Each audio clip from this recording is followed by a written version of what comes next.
नमस्कार दोस्तों। तो कैसे हैं आप लोग। आइए आज हम लोग क्लास 10th का चैप्टर 1 जिसका नाम है वास्तविक संख्या। आज हम लोग उसका परिचय को जानते हैं कि इसमें क्या पढ़ना है और इसमें कौन कौन से टॉपिक हमारे लिए इम्पोर्टेंट है।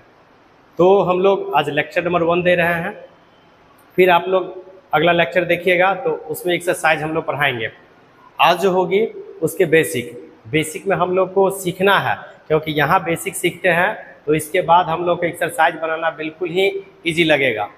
जैसे जैसे आज हम लोग पढ़ाएंगे बस वैसा वैसा आप लोग कॉपी पेन लेके नोट करते चलिए, ठीक है। साथ में बैठ के केवल लेक्चर देखने से नहीं होगा, आप उसको नोट कीजिए। आइए सबसे पहले हम लोग देखते हैं। चलिए आज की क्लास का शुरुआत हम लोग करते हैं एक मोटिवेशन के साथ। देखिए लिखा गया है इसमें क्या कि जो समय के साथ शिक्षा को अपनाता है वही हर मुश्किल में खुद को आगे पाता है। अगर आपको भी आगे निकलना है और सब बच्चों से तो आप इस क्लास के साथ बने रहिए, क्योंकि यही क्लास आपको आगे तक लेके जाएगी। आइए दिख गया होगा आप लोगों को जो हम लोग को आज किस चीज़ के बारे में पढ़ना है, तो वास्तविक संख्या यानी रियल नंबर के बारे में। तो सबसे पहले इसमें हम लोग देखते हैं संख्या के बारे में। तो हम लोग जानते हैं दुनिया में जितना भी संख्या बना है वो सब इन्हीं नंबरों से मिला के बनाया गया है। देखिए 0 एक यहाँ पर भी लिखा गया है, एक यहाँ पर भी लिखा गया है। एक इसको हम लोग स्किप कर देते हैं क्योंकि हमारे टाइपर साहब जो है वो थोड़ा मिस्टेक कर गए हैं, तो हम लोग इसको ध्यान देंगे। इसको हम लोग काट के चलेंगे, यहाँ से लेके यहीं तक हम लोग देखना है। दुनिया में जितने भी संख्या बनाए गए हैं वो सब इन्हीं संख्याओं के मेल से बने हैं। तो सबसे पहले हमारा जो टॉपिक है संख्याओं के प्रकार। तो संख्याओं के प्रकार में देखते हैं तो हम लोग प्राकृत संख्या के बारे में नॉलेज होना चाहिए, जो कि आप लोग पिछले क्लास में पढ़ चुके हैं। प्राकृत संख्या में हम लोग जानते हैं कि गिनती के सभी संख्या को क्या कहते हैं, प्राकृत संख्या कहते हैं। इसकी शुरुआत कहाँ से होती है, 1 से, और 2, 3, 4 इसी प्रकार से कहाँ तक चल जाता है, इन्फिनाइट तक चल जाता है। 1 हो गया, 2 हो गया, 1 हो गया, 2 हो गया, 3 हो गया, इसी प्रकार सो ऑन कहाँ तक चल जाएगा, ये इन्फिनाइट तक चल जाएगा। तो जब हम लोग यहाँ तक जो हम लोग देखते हैं तो ये सभी संख्या को हम लोग क्या कहेंगे, प्राकृत संख्या। तो क्वेश्चन आता है ऐसा कि प्राकृत संख्या की सबसे छोटी संख्या क्या है, तो सबसे छोटी संख्या कितना हो गया, 1। और आपको ये चीज़ जानने को मिलेगा, ये एक माध्यमिक जो चैप्टर है उसमें भी आपको इसका यूज है। इसीलिए ये पूरा क्लास 10th का बेस है। पहला चैप्टर जो है पूरा क्लास 10th का ही बेस होता है। तो इसमें अगर देखिएगा पूछेगा सर क्लास 10th के 14 चैप्टर में सर इसमें क्या पढ़ेंगे, तो इसमें आप लोग पढ़िएगा लगातार 5 प्राकृत संख्याओं का माध्य ज्ञात करें, तो उस समय आपको यही सब संख्या आएगा। इसीलिए ये सब भी आपको जानना जरूरी है। जब आप ये संख्या जब जान लेते हैं तो इसी से निकला हुआ है सम संख्या और विषम संख्या। जब हम लोग देखेंगे इसी में सम संख्या के बारे में, तो सम संख्या हम लोग जानते हैं कि जो संख्या में 2 से पूरा भाग लग जाता है वो संख्या क्या कहलाती है, तो सम संख्या कहलाती है। आपको यहाँ पे जो है केवल प्लस वाला संख्या दिख रहा होगा, तो आपका क्वेश्चन होगा सर इसमें पूछ सकते हैं आप कि सर 0 भी क्या सम संख्या है, तो हाँ भाई 0 भी सम संख्या होगा, क्योंकि 0 में अगर 2 से हम लोग देंगे भाग तो पूरा कितना आएगा, 0 ही आएगा। इसीलिए ये भी क्या हो गया, सम संख्या। अब आप पूछिएगा कि सर -2 हो सकता है क्या, बिल्कुल होगा। माइनस में भी सब संख्या होगा जिसमें 2 से भाग लगता है। 2 हो गया माइनस का 4 हो गया, -6 हो गया, इसी प्रकार सो ऑन आगे बढ़ते जाइए, इन्फिनाइट तक चल जाएगा माइनस में, वो भी क्या है हम लोग का सम संख्या कहलाएगा। और आगे आइए तो प्लस में 2 हो गया, 4 हो गया, 6, 8, 10, इसी प्रकार से आगे जितना आगे बढ़ते चलिए। देखिए इसमें हम लोग आपको बता रहे थे 2 से अगर डिवाइड करते हैं कितना आता है, 0 ही आता है। तो ये भी संख्या क्या कहलाएगी, हमारा सम संख्या हो जाएगा। अब आगे हम लोग देखते हैं हम लोग का अगला जो पॉइंट है जिसका नाम है विषम संख्या के बारे में। तो सम संख्या के जस्ट अपोजिट है। सम संख्या में ये होता है कि जिस संख्या में 2 से पूरा भाग लगेगा, और इसमें बस उसका उल्टा है कि जिस संख्या में 2 से पूरा भाग नहीं लगेगा वो संख्या क्या कहलाएगा, विषम संख्या। अब आपका क्वेश्चन होगा कि सर विषम संख्या में केवल 1, 3, 5, 7, 9 यही सब होगा, नहीं भाई इससे आगे भी होगा। कहाँ तक, तब प्लस के इन्फिनाइट तक होगा। पीछे अगर हम लोग जाएंगे तो क्या 0 आ सकता है, नहीं, क्योंकि 0 में अगर हम लोग कोई संख्या से देंगे भाग जैसे 2 से, तो ये तो 0 आ गया। ये जब हो गया सम संख्या तो ये विषम नहीं हो सकता है, इसको हम लोग छोड़ देंगे। और हम लोग पीछे जब जाएंगे तो माइनस में आ गया हम लोग का -1, -3, -5, सो ऑन आगे तक आप बढ़ते चलिएगा, वो सब के सब संख्या भी क्या कहलाएगा, विषम संख्या कहलाएगा। तो आगे अब हम लोग देखते हैं अगला जो हम लोग का जो पॉइंट है जिसका नाम है पूर्ण संख्या। अब देखिए पूर्ण संख्या प्राकृत संख्या से जुड़ा हुआ चीज है, क्योंकि इसी संख्या के पीछे पहले जब हम लोग जीरो देंगे, शामिल देंगे कर, तो इस सारी संख्याओं को नाम क्या हम लोग रख सकते हैं, तो पूर्ण संख्या। यानी पूर्ण संख्या का परिभाषा इस तरह से कुछ हो सकता है कि प्राकृत संख्या से पहले शून्य शामिल करने से बनी संख्या को क्या कहेंगे हम लोग, तो पूर्ण संख्या कहेंगे। क्या कहेंगे हम लोग, पूर्ण संख्या। कहाँ से होता है भाई शुरू, 0 से 1 2 3 4 5 और आगे तक आप आ सकते हैं। कहाँ, प्लस के इन्फिनिटी तक जा सकते हैं। इसमें जो कहिएगा सर पीछे भी जा सकते हैं, नहीं, क्योंकि ये 0 से ही स्टार्ट होता है, तो आपको 0 से आगे ही। एक चीज और आप इसमें सीख लीजिए, कहिएगा सर 0 1 के बीच में 0.5 आता है, क्या वो होगा पूर्ण संख्या, तो नहीं भाई, वो प्राकृत अति वो पूर्ण संख्या आपका नहीं है, क्योंकि पूर्ण संख्या गिनती की संख्या से पहले लगता है 0। तो गिनती की संख्या हम लोग 1 के बाद सीधा 2 पढ़ते हैं, 3 पढ़ते हैं, ना कि 1 के बाद 1.5 2.5 3 ये सब नहीं पढ़ते हैं। इसीलिए क्या हो जाएगा हमारा पूर्ण संख्या में 0 के बाद सीधे 1 आएगा, 2 आएगा, 3 आएगा, 4 आएगा, इसी प्रकार से आगे आते जाएगा। तो हम लोग ये सीख लिए। अगर यहाँ तक सीख लिए हैं तो आप एक प्यारा सा कमेंट भेजिए कि यस सर हम लोग यहाँ तक सीख गए हैं। अब आगे की बात हम लोग करते हैं। अब हम लोग का जो संख्या है जिसके बारे में पढ़ना है, पूर्णांक संख्या के बारे में। तो देखिए पूर्णांक संख्या जितने भी ऋणात्मक संख्या है जो कि काउंटिंग नंबर में आता है, और 0 के ऐड करके जितने भी काउंटिंग में ही धनात्मक संख्या है, सभी को जब सम्मिलित रूप से जब एक जगह पर लिखते हैं तो उससे बनी संख्या क्या कहलाता है, पूर्णांक संख्या कहलाता है। तो पूर्णांक संख्या में 0 आएगा, फिर -1 पीछे जाएंगे तो -2 -3, इसी प्रकार से जब हम लोग पीछे बढ़ते चलेंगे तो माइनस के इन्फिनिटी तक चल जाएंगे, और आगे आएंगे तो प्लस के इन्फिनिटी तक चल जाएंगे। तो इधर अगर आप बढ़ते हैं तो प्लस के इन्फिनिटी तक जाइएगा, और इस तरफ आप बढ़ते हैं तो माइनस के इन्फिनिटी तक जाइएगा। इन्फिनिटी का चिन्ह है। तो इस तरह से बनी संख्या जो होता है वो हम लोग के लिए क्या कहलाएगा, तो पूर्णांक संख्या कहलाएगा। अब आगे की ओर हम लोग बढ़ेंगे और देखेंगे कि एकदम छोटा सा क्लास में आपका पूरा बेसिक क्लियर करना है, तो बने रहिए। अब हम लोग को देखना है क्या कि अगला सर टॉपिक क्या है, तो अगला है भाज्य संख्या के बारे में। जब हम लोग देखेंगे भाज्य संख्या के बारे में, तो जानते हैं भाज्य संख्या के बारे में कि भाज्य संख्या हम लोग उसको कहेंगे जिसका कम से कम फैक्टर कितना हो, 2 से अधिक हो।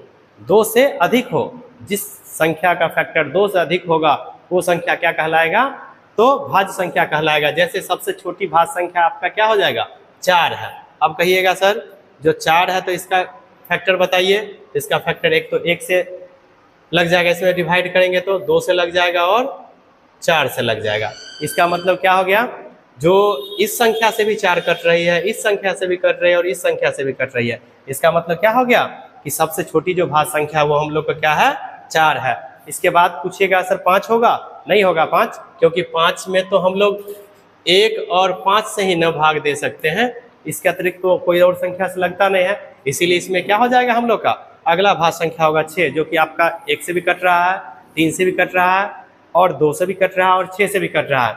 यानी कि हम लोग जो आपको परिभाषा हम लोग बताए कि भाज्य संख्या उसको कहेंगे जिसका भाज्य कम से कम कितना हो, 2 से अधिक, यानी 3 हो सकता है, 4 हो सकता है, उससे ऊपर जो भी है संख्या वो आ सकता है, लेकिन 2 से कम या 2 नहीं होना चाहिए। अब आगे हम लोग देखेंगे, यहाँ तक आपको कोई दिक्कत नहीं है, तो हम लोग चलते हैं अगला टॉपिक की तरफ और हम लोग देखेंगे। अब आगे की बात जब हम लोग करें तो यहाँ पर हम लोग देखते हैं, अब आगे हम लोग उधर पीछे पड़े थे भाज्य संख्या। अब हम लोग को जो टॉपिक है जिसमें अभाज्य संख्या के बारे में पढ़ना है, तो अभाज्य संख्या भाज्य संख्या से सीधा उल्टा है। इसमें क्या है कि जो संख्या का भाजक कम से कम और अधिक से अधिक 2 ही होना चाहिए, ना 2 से एक संख्या बेसी से कटेगा, ना उससे एक कम से कटेगा। अधिक से अधिक 2 संख्या से ही कट सकता है और कम से कम भी 2 संख्या से कट सकता है, वही संख्या कहलाएगा अभाज्य संख्या। तो हम लोग देखेंगे सबसे छोटी अभाज्य संख्या क्या है, तो 2 है। अब क्वेश्चन ऐसा भी बन सकता है कि सबसे छोटी और सबसे बड़ी सम अभाज्य संख्या क्या है, तो वो भी 2 ही है, 2 के अलावा कोई संख्या नहीं है। तो हम लोग देखेंगे, देखिए जैसे 2 है तो 2 का फैक्टर हो जाएगा 1 1 1 2, उसके आगे देखिए 3 है तो 3 का फैक्टर क्या हो जाएगा, 1 हो जाएगा और 3 हो जाएगा। इसके अलावा और संख्या से कोई कट रहा है 3 या 2, नहीं कट रहा है। तो इसमें जो भी संख्या दिया गया है वो सब के सब क्या है, अभाज्य संख्या है। आप लोग के लिए एक होमवर्क हम दे रहे हैं कि 0 और 50 के बीच में, ध्यान रखिएगा, 0 और 50 के बीच में कितने अभाज्य संख्या है, आप लोग इसको बना के और कमेंट कीजिए। ठीक है, हम लोग चलते हैं आगे सभाज्य संख्या की दुनिया में। तो जब हम लोग देखेंगे आगे की क्लास में सभाज्य संख्या कि सभाज्य संख्या क्या है, तो ये भी एकदम आसान है कि जब दो संख्या का एचसीएफ एक हो तो उसे हम लोग क्या कहेंगे, सभाज्य संख्या। यानी दुनिया की कोई भी संख्या जब हम लोग लेते हैं और उसका एचसीएफ एक निकलता है तो वो दो संख्या क्या हो जाएगा, सभाज्य संख्या हो जाएगा। जैसे इसमें देखिए, आप यहाँ पर देख सकते हैं कि 5 और 7 का एचसीएफ जब निकालिएगा तो कितना आएगा, 1 आएगा। 2 और 3 का वो भी कितना आएगा, 1 आएगा। 3 और 4 का कितना आएगा, 1 आएगा। यानी कोई भी दो लगातार संख्या के जब हम लोग एचसीएफ निकालते हैं तो कितना आता है, 1 आता है। यानी कोई दो लगातार संख्या आप लिख लीजिए और वो कौन सा संख्या बन जाएगा, सभाज्य संख्या बन जाएगा। आप कोई भी संख्या लिख के ऐसा ट्राई कर सकते हैं। अब हम लोग का है संख्या, ये सब हम लोग को बहुत ज़रूरी है पढ़ना। यहाँ से ऑब्जेक्टिव भी रहता है, ऑब्जेक्टिव में यहाँ से भी रहता है। एचसीएफ जब आप लोग हम जब पढ़ाएंगे इसी में इक्विलिब्रियम विभाजन एल्गोरिथम जो हम लोग का पहला एक्सरसाइज में पढ़ना है तो उसमें इस सब चीज़ का प्रयोग है। तो हम लोग भाई देखेंगे यहाँ पे कि हम लोग का अगला जो टॉपिक आ गया उसका नाम है परिमेय संख्या। तो परिमेय संख्या के बारे में आप लोग जानते हैं कि जो संख्या का हम लोग कितना p/q के जिसको हम लोग कितना p/q के फॉर्म में हम लोग लिख सकते हैं। लेकिन इसमें कंडीशन है q does not equal to 0, यानी कभी भी कोई संख्या के नीचे में अगर 0 आता है तो वो संख्या क्या होगा, परिमेय संख्या नहीं होगा। अगर कोई संख्या रूट में भी हो, ठीक है, लेकिन अगर उसका वर्गमूल नहीं निकलता है तो वो भी परिमेय संख्या नहीं है। जैसे √4 रहेगा, पूछिएगा ये परिमेय संख्या है तो हाँ है, क्योंकि इसका वर्गमूल निकल जाता है। कितना इसका निकलेगा, 2। इसके बाय में कुछ नहीं है, कितना होगा 1, यानी p/q के फॉर्म में आ गया। इसीलिए कौन सा संख्या हो गया, परिमेय संख्या। तो परिमेय संख्या पूछा जाता है सबसे इम्पोर्टेंट कि क्या सर 0 परिमेय संख्या है, तो 0 के बाय में कुछ नहीं, कितना है 1 है, इसलिए 0 भी क्या है, एक परिमेय संख्या है। लेकिन पूछिएगा 1/0 ये है परिमेय संख्या, तो नहीं होगा, क्योंकि हम लोग का कंडीशन लगा हुआ है कि q does not equal to 0, यानी कोई भी संख्या का नीचे में 0 अगर होगा तो वो परिमेय संख्या नहीं होगा। ठीक है, यहाँ तक आगे हम लोग बढ़ेंगे। अब देखिए हम लोग का जो नेक्स्ट पॉइंट है जिसका नाम है अपरिमेय संख्या। अब देखिए जिसको हम लोग p/q के फॉर्म में नहीं लिख पाएंगे। अब देखिए जैसे कि हम लोग एक क्वेश्चन लेते हैं, हम लोग पीछे बताए थे, जैसे जितना भी रूट वाला संख्या है, इसको सिर्फ सिंपल भाषा में ऐसे आप याद कर सकते हैं, जितना भी रूट वाला संख्या है जिसका वर्गमूल नहीं निकलता है, सब के सब आपका क्या हो जाएगा, अपरिमेय संख्या। अब यहाँ से ये दोनों के बीच में हम आपको रिलेशन में भी बताने वाले हैं, तो बने रहिए क्लास के साथ। देखिए जैसे यहाँ पर √5 है, √6 है, √7 है। अब कहिएगा सर माइनस में होगा रूट, तो रूट के बाहर माइनस ले सकते हैं। अगर रूट के अंदर माइनस लेते हैं तो वो आपको एक 11th में चैप्टर है जो कि पढ़ाएंगे सम्मिश्र संख्या, उसमें आपको इसका यूज करवाएंगे। तो यहाँ तक हम लोग को ये चीज़ नहीं पढ़ना है। अगर जैसे हम लोग लेते हैं रूट के अंदर में, जना मान लीजिए 2 ले लिए, उसके पीछे माइनस है, तो ये है अभाज्य संख्या, ये सब के सब है अभाज्य संख्या। लेकिन यही अगर इसके माइनस अंदर आ जाता तो ये अभाज्य संख्या नहीं होता। तो ये चीज़ आप लोग ध्यान में रखिएगा। अब देखिए ये दोनों के बीच में देखिए रिलेशन क्या है। अब इसके बीच में रिलेशन अगर पूछेगा तो बस कॉपी कलम उल्टाइए और आप पॉइंट नोट कीजिए। अगर कोई परिमेय संख्या के साथ अगर अपरिमेय संख्या जुड़ता है तो वो भी अपरिमेय संख्या बनता है। यहाँ से आपका क्वेश्चन रहेगा ही रहेगा, ध्यान में रखिएगा। हम लोग ये बताए हैं कि अगर कोई परिमेय संख्या, जैसे मान लीजिए 3 एक परिमेय संख्या है, उसमें कोई एक अपरिमेय संख्या जैसे 2 जोड़ दिए तो पूरे संख्या क्या कहलाएगा, अपरिमेय संख्या ही कहलाएगा। अगर कोई परिमेय संख्या में एक अपरिमेय संख्या अगर हम लोग घटाते हैं, देखिए ये पहला पॉइंट हो गया। अगर कोई एक परिमेय संख्या जैसे मान लीजिए 5 है, इसमें से कोई एक अपरिमेय संख्या घटाते हैं तब पर भी ये भी क्या बनेगा, ये भी बनेगा अपरिमेय, अपरिमेय संख्या, और ये भी क्या बनेगा, अपरिमेय संख्या ही। इस चीज़ को आप लोग ध्यान में रखिए।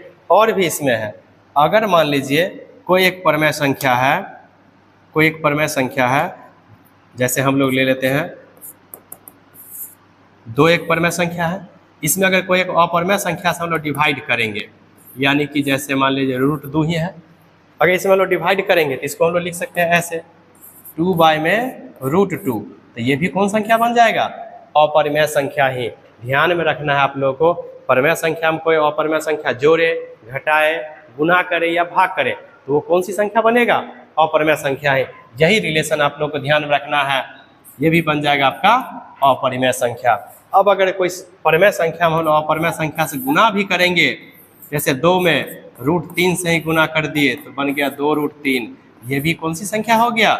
ये भी हो गया आपका अपरिमेय संख्या ही। तो ये बात आप लोग अच्छे से याद कर लीजिए, क्योंकि यहाँ से क्वेश्चन रहेगा। क्वेश्चन ऐसा आता है कि निम्नलिखित में से बताइए कौन सा परमेय संख्या और कौन सा अपरमेय संख्या है, इस टाइप का रहेगा क्वेश्चन। तो जब तक आपको ये चीज़ नहीं रहेगा पता, आप लोग को कठिनाई हो सकती है एग्जाम में, ठीक है। तो हम लोग आगे बात करते हैं, इसको मिटा दें, लेना तो आप स्क्रीनशॉट ले सकते हैं। चलिए अब हम लोग का 2 पॉइंट और इसमें बच गया है, जिसको अभी हम लोग देखेंगे। नाम है वास्तविक संख्या। देखिए दुनिया के सारी संख्याएं, जितना भी संख्याएं हैं वो सब के सब वास्तविक संख्या है, लेकिन एक संख्या को छोड़ के। अब कहिएगा सर इसमें भी आप कंडीशन दिए लगा, एक संख्या वही सम्मिश्र संख्या जिसके बारे में भी आपको बताए हैं कि रूट के अंदर में अगर जो माइनस लगा हुआ है कोई संख्या के बीच में तो ये जो है वास्तविक संख्या नहीं है।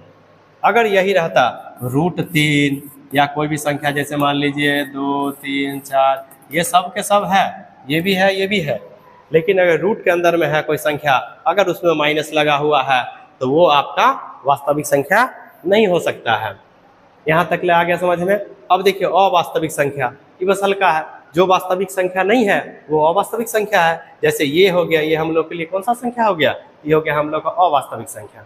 यहाँ तक कि अगर क्लास आप लोग को समझ में आ रहा है तो इस चैनल के साथ जुड़ जाइए, आप लोग चैनल को सब्सक्राइब कीजिए। अब हम लोग एक और टॉपिक को देख लेते हैं। बस इसी टॉपिक के साथ आपका वास्तविक संख्या का जो बेसिक है, हम फार्मूला पे नहीं जा रहे हैं, बस बेसिक के बारे में बात कर रहे हैं। तो बेसिक यहाँ तक आप लोग कंप्लीट होगा और इस बेसिक के साथ ही आपका एक्सरसाइज धराधर बनते जाएगा, तुरंत बन जाएगा। तो हम लोग देखते हैं। अब देखिए हम लोग का इसमें है, आप लोग बहुत पहले से पढ़ते आए हैं। टॉपिक नंबर 13 है कि विभाज्यता के नियम। हम लोग पीछे ही पढ़े हैं 2 से विभाज्यता का नियम, 3 से विभाज्यता का नियम। तो आप लोग के लिए रहा होमवर्क में कि विभाज्यता के नियम का आप लोग लिख के लाइएगा। थोड़ा थोड़ा हम बता देते हैं आपको। जैसे कि देखिए 2 से विभाज्यता का नियम क्या कहता है कि यदि किसी संख्या के इकाई अंक यानी यूनिट प्लेस पे 0 हो, 2 हो, 4 हो, 6 हो, 8 हो तो वो सभी संख्याएं 2 से पूरा पूरा विभाज्य होगा।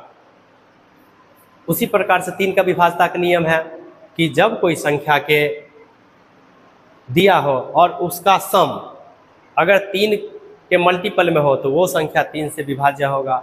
4 से विभाज्यता का नियम क्या कहता है कि किसी भी संख्या के इकाई अंक और दहाई अंक यदि 4 से कट रहा है तो वो पूरी संख्या 4 से कटेगा।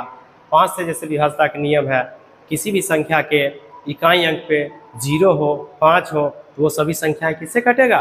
5 से कटेगा। अगर आप ये चीज़ देख लेते हैं तो आपका कैलकुलेशन बहुत ही ज़्यादा फास्ट हो जाएगा, बहुत ही ज़्यादा मजबूत हो जाएगा।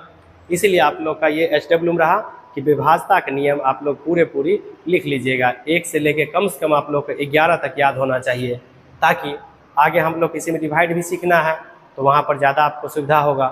तो आज का लेक्चर हम लोग यहीं पे ख़त्म करते हैं। तो कैसा लगा आप लोग का ये क्लास, आप लोग कमेंट के माध्यम से बताइएगा। धन्यवाद।